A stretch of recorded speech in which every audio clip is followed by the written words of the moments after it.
Duty থেকে ফিরেই কোনো রকমে একটু ফ্রেশ হয়েই রান্নাঘরে ঢুকে তনয়া দেখছে সৌনক খুন্তি হাতে মাংস কষতে শুরু করে দিয়েছে। তনয়া জানতো না সৌনক অফিস থেকে সেদিন তাড়াতাড়ি ফিরেছে বলে। ওদিকে আবার নন্দিতা অর্থাৎ তনয়ার শাশুড়ি তখন মটরশুঁটি ছাড়িয়ে রেখে ময়দা মাখতে ব্যস্ত। এমন দৃশ্য দেখে তনয়া যেন অপ্রস্তুত হয়ে পড়ল। সকালে অফিস বের হবার আগে নিজে মুখেই বলে গিয়েছিল, রাতের রান্নাটা আমিই করব। মেনুতে থাকবে মটরশুঁটির কচুরি আর মটন কষা। দিলীপ শুনে অবশ্য বলেছিল, তাহলে বৌমার হাতের গুণাগুণ পরখ করার একটা সুযোগ আজ মিলবে। দিলীপ অর্থাৎ তনয়ার শ্বশুর মশাই। তনয়া বিয়ে করে এ বাড়িতে এসেছে সবে 15 দিন হয়েছে। তখন রান্নাঘরে ঢোকার সুযোগ তখনও হয়নি। হবেটাই বা কী করে?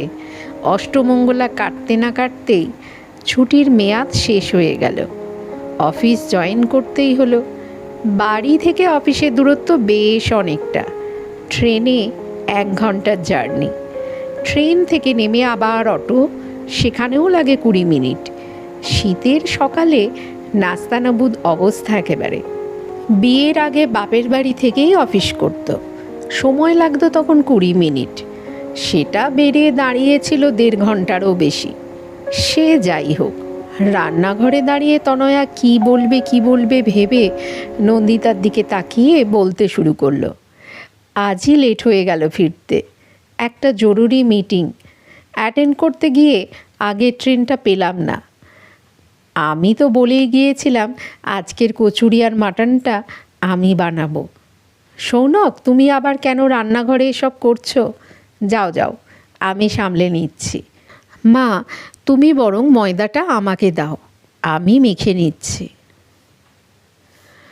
তনয়ার এমন কথা শুনে নন্দিতা হেসে বলল, ঠিক আছে, আমি ময়দা মাখছি তো।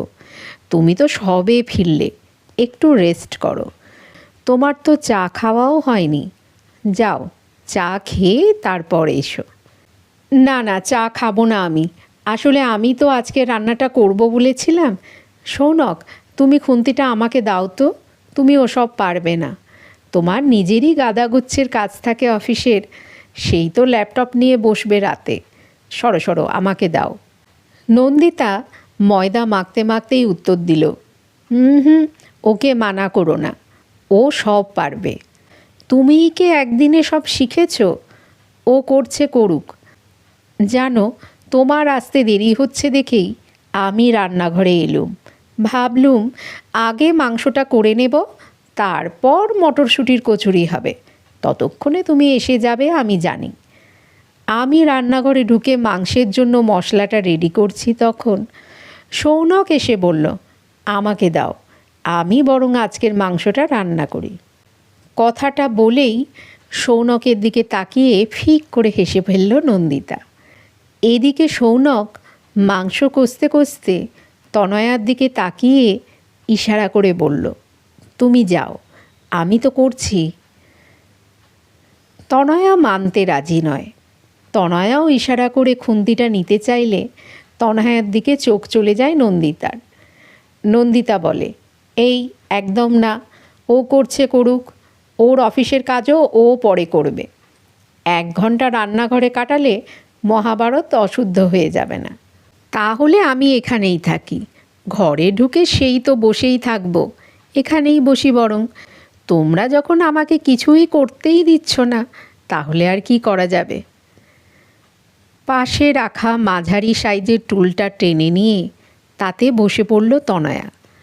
বলল, এই বসলাম, হেল্পার হিসেবে আমি আছি। মা, তুমিও বলবে তোমার কোনো হেল্প লাগলে। আগে ময়দাটা মাখা হোক, তারপর দেখছি। রান্নাঘরে তখন মাংস কষার গন্ধে ম ম করছে। তনয়া বলল, ভালোই তো গন্ধ উঠেছে। 1 পিস কষা দেব নাকি, টেস্ট করে দেখবে? সৌনকের এমন কথায় নন্দিতা হেসে বলল, জিজ্ঞেস করছিস কেন? বাটিতে করে 1 পিস দে, টেস্ট করে দেখুক। তুই কেমন রাঁধুনি? একটা বাটিতে 1 পিস মাংস আর একটু গ্রেভি দিতেই তনয়া আপত্তি জানিয়ে বলল, এই মা, না না, আমি খাবো না, আগে বরং তুমি খাও। যে কোনো রান্নার জিনিস আগে বাড়ির ছেলেরাই খায়। তুমি ওখান থেকে সরে এসো, আমি ততক্ষণ সামলাচ্ছি। তুমি খেয়ে দেখো আগে। তনয়ার এমন কথায় নন্দিতা ধমক দিয়ে উঠল, কি বললে তুমি? আর কোথা থেকে এসব কুসংস্কার শিখেছ? নাও বাটিটা ধরো। আমি বলছি যখন তুমিই আগে টেস্ট করবে। আত্মা সবার সমান, ছেলে মেয়ে বলে আলাদা কিছুই নেই। ধরো ধরো, বেশি কথা বলো না আর।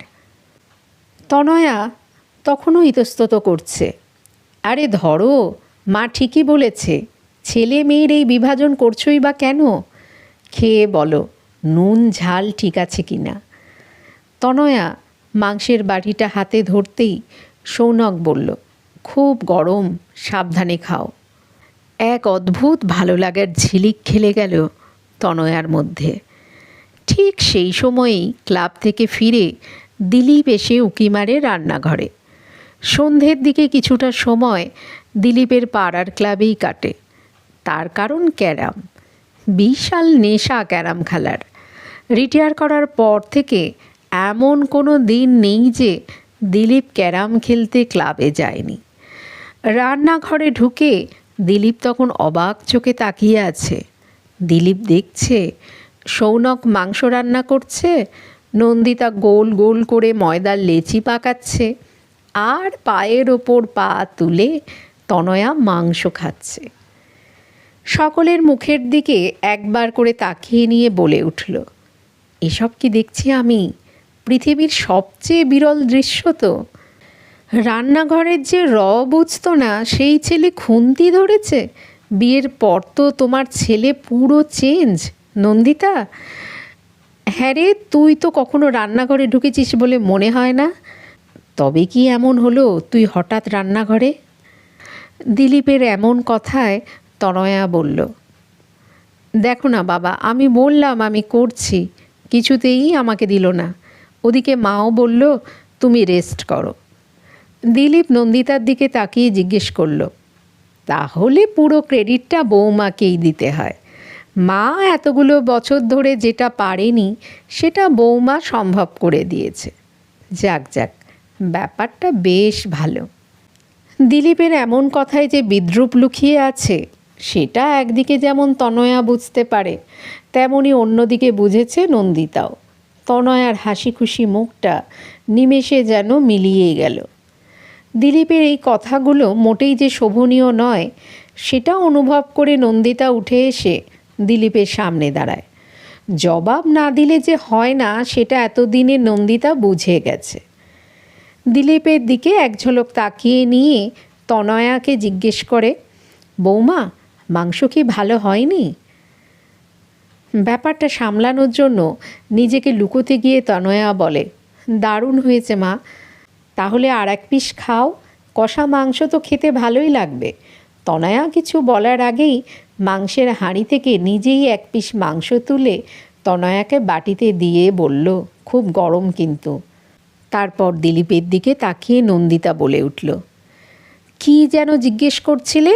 ছেলে খুন্তি ধরার পিছনে ক্রেডিটটা কার? শোনো তাহলে, পুরো ক্রেডিটটাই আমার। আমি শিখিয়েছি ছেলেকে। সংসারের কোনো কাজ ছেলে বা মেয়ের বলে কিছু হয় না। যখন যেটা প্রয়োজন হবে তখন সে কাজটা করতে হবে। এই যে আজ রান্নাঘরে ঢুকে দুম করে কয়েকটা কথা বলে দিলে, তা তুমি এর আগে কখনো রান্নাঘরে উঁকি মেরেছ? কখনো জানতে চেয়েছ রান্নাটা আমিই করেছি নাকি অন্য কেউ? অফিস করেছ, বাড়ি ফিরে ক্লাবে গেছো, রাতে খেয়ে ঘুমিয়েছ। তোমার রুটিন এটাই, এখনও সেটাই বজায় রেখেছ। না তুমি আমাকে কখনো কোনো কাজে হেল্প করেছো, না কোনো দিন রান্না করে খাইয়েছ। তবে আমি কিন্তু ছেলেকে শিখিয়েছি বাড়ির কাজ করতে। কেন জানো? যাতে ওর জীবনটা ভবিষ্যতে সুন্দর হয়। ওর যে জীবনসঙ্গিনী হবে সে যেন আমার মতো মনে দুঃখ নিয়ে জীবন না কাটায়। আর ওর খুন্তি ধরার কথা বলছো, তুমি হয়তো জানোই না, বছর চারেক তো মাংস রান্নাটা সৌনকই করছে। এটা আর নতুন কি? তুমি আমাকে হেল্প করনি বলে আমার খারাপ লাগতো। একটা চাপা কষ্ট কোথাও না কোথাও লুকিয়েছিলই। তবে আজ আর কোনো কষ্ট নেই। আমি সুবিধা পাইনি ঠিকই, আমার শিক্ষার সুফল আর একটা মেয়ে তো পাবে, এটা ভেবেই ভালো লাগছে। তাই আজ আমি জিতে গেছি। ওর মেয়ে লিগোটাকে আমি কিছুতেই বাড়তে দিইনি। জানো, চাকরি করাটাও যেমন একটা বড় কাজ, সংসারের কাজকর্ম করাটাও একটা বড় কাজ। দুটো জায়গাকেই সম্মান করা উচিত, এটা আমি শিখিয়ে দিয়েছি। নন্দিতার এমন কথায় দিলীপ নির্বাক হয়ে যায়। এর আগে কখনো এতটা মুখ খোলেনি নন্দিতা, আজ খুলেছে। নন্দিতা পেরেছে ছেলেকে সঠিক শিক্ষা দিতে। এদিকে কথাগুলো শুনতে শুনতে তনয়ার চোখ দুটো কখন জলে ভরে গেছে বুঝতেই পারিনি। তনয়া ভাবছিল মাস 6 আগের কথা, তনয়ার বিয়ের পাকা কথা সেদিন। নন্দিতার কথা শুনে আড়ালে দাঁড়িয়ে তনয়ার নিজের কাকিমাই ব্যঙ্গ করে বলেছিল, বিয়ের আগে সব শ্বশুর শাশুড়িই এমন কথা বলে, বৌমাকে নাকি মেয়ের চোখে দেখবে। ভবিষ্যতে দেখা যাবে ওই শাশুড়ি কতটা ভরসাযোগ্য হয়ে ওঠে। আসলে ঘটনাটা ঘটল তনয়ার বাবা সীতেশবাবু যখন জিজ্ঞেস করেছিল, দিলীপবাবু আপনাদের দাবি দাওয়া কী আছে যদি বলেন, মানে মেয়ের বিয়েতে আমাকে কি দিতে হবে।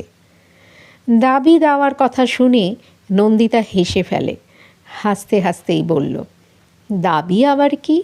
দাবি তো করবেন আপনারা, বলুন আপনার দাবি কি আছে। নন্দিতার এমন কথায় সীতেশ একটু যেন ভড়কে যায়। আমার দাবি মানে? কন্যাপক্ষের দাবি হয় নাকি আবার? বাহারে, আপনার আদরের একমাত্র কন্যা আমাদেরকে দিচ্ছেন, হিসেব মতো দাবি তো আপনারই থাকা উচিত। বলুন আপনাকে কি দিতে হবে। সীতেশবাবু ভাবতে পারেননি এইভাবে কেউ ভাবতে পারে বলে। আজকাল মেয়ের বিয়ে দিতে গিয়ে পাত্রপক্ষ যেভাবে ভদ্র ভাষায় উপহার চেয়ে বসে, সেখানে নন্দিতার কণ্ঠে অন্য সুর। সীতেশবাবু হেসে বলেন, না না, আমার আবার কিসের দাবি? আমার কিছুই দাবি নেই। টাকা পয়সা সোনা দানা সম্পত্তি এগুলো তো তুচ্ছ জিনিস। আজ হাতে আছে, কাল সেটা নাও থাকতে পারে। এগুলোর প্রতি কোনো মোহ আমার নেই। এগুলো ছাড়া কি আর অন্য কিছু দেওয়ার আছে? আপনি বলুন তো। নন্দিতা হাসি মুখে বলে, আছে। যদি সত্যিকারের কিছু দিতে পারি সেটা হলো ভরসা। আপনাকে এটুকু ভরসা দিতে পারি, আপনার আদরের মেয়েটি আমার কাছে যত্নেই থাকবে। জানেন সীতেশবাবু, একটা মেয়ে যখন বিয়ের পর অপর একটি বাড়িতে যায় তখন সে অনেকটা বিশ্বাস নিয়েই যায়। তার বিশ্বাস থাকে যে সে বাড়ির মানুষগুলো তাকে আপন করে নেবে। আমি কথা দিচ্ছি, আপনার মেয়ের বিশ্বাসের অমর্যাদা আমি করব না। আমি তো আর সারা জীবনের সঙ্গী নয়, যার সাথে সারা জীবন থাকবে সে মানুষটা ভরসাযোগ্য হলেই আর কি চাই বলুন তো। তবে আমি মা হয়ে এটুকু বলতে পারি, আমার ছেলেকে নিশ্চিন্তে ভরসা করতে পারেন। ভরা আসরে নিজের ছেলেকে নিয়ে নন্দিতা সেদিন যেভাবে গর্ব করল, সেটা যে কতটা সত্য সেটা তনয়া ছাড়া আর কে বুঝবে। প্রথম দিনের কথাও তনয়ার মনে পড়ে যায়। তনয়া তখন প্রেসিডেন্সির ছাত্রী। শিয়ালদহ থেকে বাস ধরে চলেছে কলেজ স্ট্রিট। কিছুটা পথ আসতে না আসতেই নামল মুষলধারে বৃষ্টি। ব্যাগে ছাতা নেই। প্রচণ্ড বৃষ্টির মধ্যেই নামতে হলো কলেজ স্ট্রিটে। ভিজতে যে হবেই সে বিষয়ে সন্দেহ নেই। বাস থেকে নামতে না নামতেই মাথার উপর এগিয়ে এলো একটা ছাতা।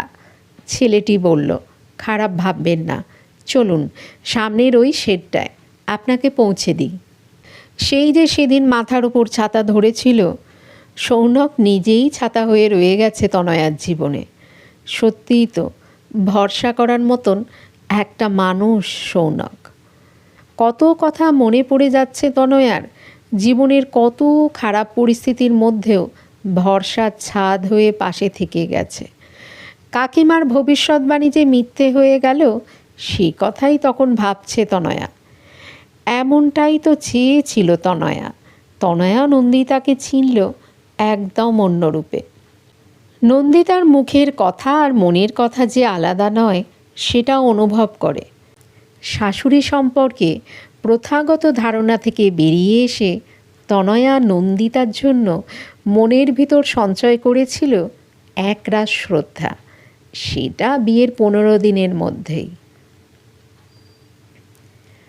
আজ তনয়ার বিয়ের 15 বছর। সেই ঘটনার পর থেকে 15 বছরে একটা দিনও মনে হয়নি তনয়া শ্বশুর বাড়িতে এসেছে। এ যেন তার নিজের বাড়ি। স্বামী, সন্তান, শ্বশুর শাশুড়িকে নিয়ে তনয়ার সুখের সংসার। আসলে পরিবেশ পরিস্থিতি কত কী বদলে দেয়।